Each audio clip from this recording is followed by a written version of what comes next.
Okay guys, so I'm at the Hunley. This is the lab of the HL Hunley.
On a moonlit night in February 1864, the Hunley and her 8-man crew were given the calm sea they had waited for and embarked on their ambitious attack.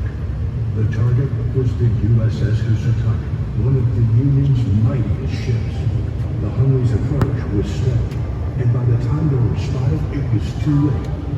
The spar torpedo had made contact, and the explosion transferred the hull of the Housatonic, causing it to sink within minutes, and the loss of 5 sailors. After making world history, the submarine and crew disappeared into the darkness of the sea. Their fate became a mystery, and their accomplishment a legend. The submarine would not see the light of day again for over a century. Early in the Civil War, the Confederacy was forced to rethink battle tactics at sea in order to combat the powerful and established Union Navy. A team of engineers led by Horace Hunley started developing privateer vessels to take the fight beneath the water's surface. The Hunley was the last and most successful of 3 attempts made by the group. In 1863, the Hunley underwent tests in Mobile Bay, Alabama, where she was built. In testing, she proved to be an effective weapon and sank a barge. Now, with proof of the submarine's potential, the question became, where was it most needed to help the Confederacy? The answer was simple: Charleston, South Carolina. There, she could help break the Union blockade strangling the city. After being transported to Charleston, the Hunley sank twice during test missions, taking the lives of 13, including Horace Hunley himself. Both times, the Hunley was dragged back to land. With these losses, the head of Confederate forces in Charleston, General Beauregard, had lost all confidence in the Hunley. He is quoted as saying, "I can have nothing more to do with that submarine boat. 'Tis more dangerous to those who use it than to the enemy." There was one man who still believed in the submarine. Captain George Dixon. He helped build the Hunley back in Mobile, Alabama, and had experience captaining the vessel. He persuaded the skeptical General Beauregard to give him one last chance to use the Hunley to attack the Union blockade. General Beauregard agreed. Dixon was able to handpick 7 brave volunteers to crew the sub, with himself as captain. Their plan was to attack the side of the enemy ship head-on by attaching a torpedo to a spar mounted to the bow, then detonating the explosive against the ship's hull. However, this meant the Hunley would only be about 16 feet from the torpedo when it exploded. A daring strategy, to say the least. Captain Dixon and his men were now prepared, and it was finally time for the Hunley to make its mark on history. They waited for a night when the sea was calm. Then, on that dark moonlit night, they embarked on a mission that had never been successfully attempted before. Those 8 men would never see the light of day again, and for over 130 years, no one ever knew what became of her. Her tale of triumph and tragedy has spanned the centuries and is still one of history's greatest maritime stories. As you look at the Hunley, try to imagine those 8 men fitting into that tight, cramped hall.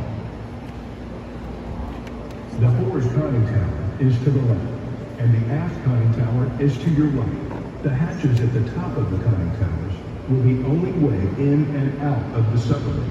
Between the 2 conning towers is where the crew sat, manually turning the cranks to power the propeller. This is also where their remains were found during excavation, each one found resting at their assigned station. Using only the small viewports on the forward conning tower, Captain Dixon was able to navigate the Hunley through the Charleston Harbor. His remains were discovered here along with a legendary gold coin and 2 pieces of diamond jewelry. The coin saved his life when it took the impact of a bullet fired at him in the Battle of Shiloh in 1862. The coin was discovered near Dixon's waist, where he likely carried it in his pocket. It was bent by the impact from the bullet and inscribed, "My life preserver." To your left is where a 16-foot-long spar was attached to the lower section of the bow, and at the end of the spar is where they attached the torpedo that was used to attack and sink the USS Lusitania. The crew powered the Hunley directly into the Lusitania, where the spar torpedo exploded against its hull. The torpedo was either set to detonate on contact or was triggered by a rope that was fed into the crew compartment. At either end of the crew compartment are the ballast tanks and pumps. The tanks could be flooded with water to lower the Hunley below the surface. The pumps were used to pump the water out, allowing the Hunley to float to the surface. Scientists studying the sub found the pumps were not in the position to pump out water when the sub sank, indicating that the Hunley was not flooded before the crew perished, or they were unable to change the valves to pump water out. The Union wanted to find a secret weapon that sank one of its mightiest ships, but it took over a century and the use of modern technology to locate the lost sub. In 1995, a search headed by best-selling author Clive Cussler finally found the Hunley, about 4 miles off the coast, buried in sand, approximately 30 feet below the surface. The Hunley was carefully raised and brought back to land in 2000, and then placed in this 75,000-gallon tank, where she has been undergoing a complex conservation process.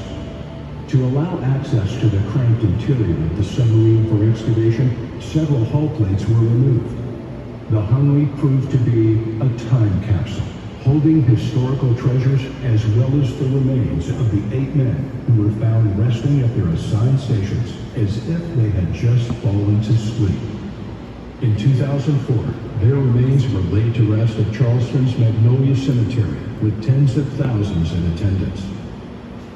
An artifact this structurally complex has never been successfully conserved, pushing scientists to create new methods in hopes of saving the world's first successful combat submarine.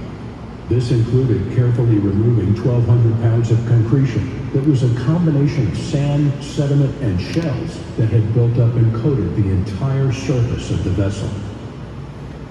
The salts that penetrated the Hunley's skin as it sat on the ocean floor are like poison to the iron structure and could cause it to rust and crumble. To conserve it, the sub now soaks in sodium hydroxide that helps slowly remove the salts from the structure until the level of salt is low enough to conserve the Hunley and place her on permanent display. This glass viewing window in front of you serves as a protective screen from the conservation chemicals. While the Hunley soaks in this bath, hundreds of artifacts that were excavated from inside are being conserved. This unique collection includes military buttons, a gold pocket watch, a compass, and Union ID tag worn around the neck of one of the crew. Why the crew vanished remains a mystery, and scientists are still discovering clues we hope will one day tell us why the Hunley disappeared. There are several pieces of physical evidence visible to you that have raised as many questions as they have answers, such as these conning towers, The rear hatch was found still sealed and locked shut. If water was rushing in, the survival instinct would no doubt kick in, leading to at least some of the crew frantically trying to escape, even if they knew they couldn't open the hatch due to water pressure. However, the forward hatch was discovered closed but not locked.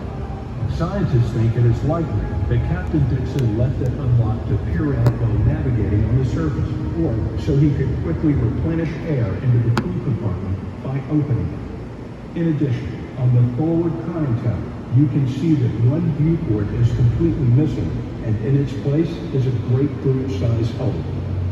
Over the years, there have been no shortage of theories to explain the sub's demise. Some speculate the explosion at St. also damaged the Hunley, making it impossible for her to return home. Another theory is that the crew intentionally submerged to sit on the ocean floor while waiting for a safe opportunity to return to shore. There, they either just ran out of air or possibly got stuck, unable to rise to the surface again. Another theory is that the massive weight of the large Union ships that rushed to the scene to help the survivors of the Housatonic could have sent the small submarine tumbling down. What actually happened to prevent the crew from returning that night may never be known. However, it is known that on that night, as chaos erupted at sea level as the Housatonic sank, 8 brave crewmen sat in the cramped hull of the Hunley, dimly illuminated by only a single candle. In what was surely deafening silence, those men took their last breath, perhaps as the flame of the candle flickered out.